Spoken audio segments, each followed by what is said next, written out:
What is up, everybody? Nick and Ryan here for the Wrestling Radar, and we're going to be talking today about the breaking news that dropped this morning that the Revival have reportedly asked for their release from WWE.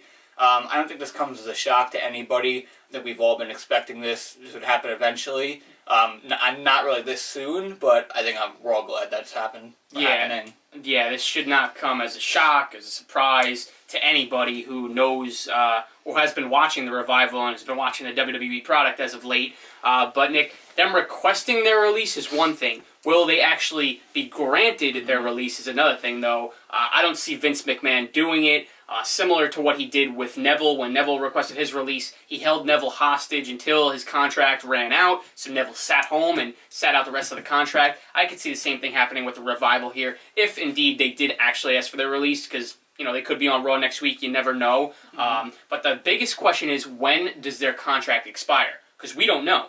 If it expires in a month, hey, well, then they could be leaving soon, headed to All Elite Wrestling, wrestling the Young Bucks at Double or Nothing. If it comes, if their contract goes till the end of the year, gonna have to wait a little while. So I think it all depends on when their contract comes to an end, because I don't think Vince is gonna just let them walk to AEW. Definitely no. Because I think Vince knows that if he lets them walk, that's the first place they're going. AEW with the announced new contracts that AEW is giving. It's a great place for anybody to go to, and I think that if this is true, that the Revival do leave, I think it's gonna start a trend of wrestlers that are misused in the WWE that will start to realize, hey, this is not the only place for me, that I can become bigger elsewhere. And I think a lot of people are going to start to leave. So hopefully this might be the start of a chain of really, waking WWE up, being like, hey, let's not waste these guys while we have them. Yeah, exactly. And I don't know if a lot of people are aware of this, but the Young Bucks and the Revival actually put out some tweets back in early December, I believe it was. I think it was December 3rd is the date. I think Matt Jackson started off first and said, one day we'll wrestle the Revival, everyone will rejoice, and,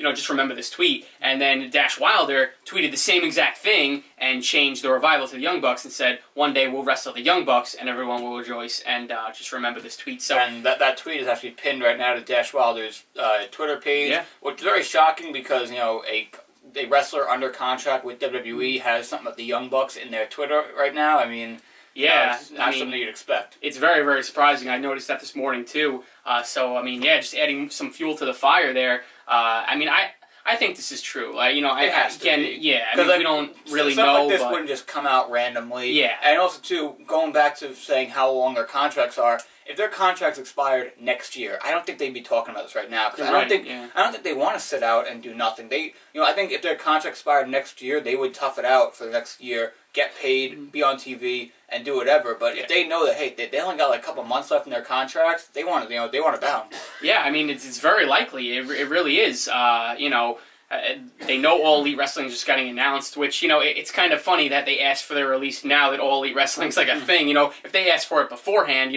maybe Vince wouldn't have a problem, requesting their releases, but obviously who knew that this was going to go down? It's been rumored for months, but now that it's official and it's a thing, and they probably see all the health care, the benefits, the lighter schedule, the pay, which is equal to what the WWE wrestlers are getting paid, so that's not an issue anymore. So, yeah, like you said before, going back to what you said, they could be the first ones to start this little trend, walk through the doors there, and then other WWE talent could see how they're handled there, and be like, wow, I want to follow in their footsteps. So, most definitely. Who knows, but the one thing we can take away from this is that the Revival are clearly frustrated with their position in the company. How could you not be? Yeah. If you've been jobbing to Lucha House Party for the past how many weeks? It's really getting ridiculous now that these guys that were top guys, the top guys in NXT, and are now just absolute jokes on the main roster, and it's a trend that really needs to be fixed because it's going to lead to a lot of guys requesting out and jumping ship to AEW. Yeah, something's got to change. What a damn shame. This is arguably the best tag team on the roster. The best Usos are up there. Actual tag team. The best in the Raw tag team division, we could say. Easily the best. Honestly, I'd even say the best on the main roster because, look at all these tag teams that they're pushing right now. The Miz and Shane McMahon are most likely going to win the tag team championship, that Royal Rumble. Are you kidding me? They got actual tag teams on this roster, and they're just doing nothing with them. It's really a shame how they treat tag team wrestling, which is why the Young Bucks didn't want to go there. Yeah, I mean, you got the Usos, though. You got the Bar. I mean, you do have good tag teams, but the Revival is, without a doubt, the best tag team in the Raw tag team division. And they've never held the tag belts yet. They haven't really gotten a big-time feud. I wouldn't even call their feud with the B Team over the summer a feud. I mean, it's just ridiculous. So, yeah, these guys, I don't blame them at all for wanting out. I want them out. I want to see a match between them and the Young Bucks. Hopefully at Double or Nothing in Las Vegas. Hopefully, but if not... We know it's happening. We know it's coming. Yeah, it's going to happen eventually. Yeah, it's a given now that they're frustrated. They want out.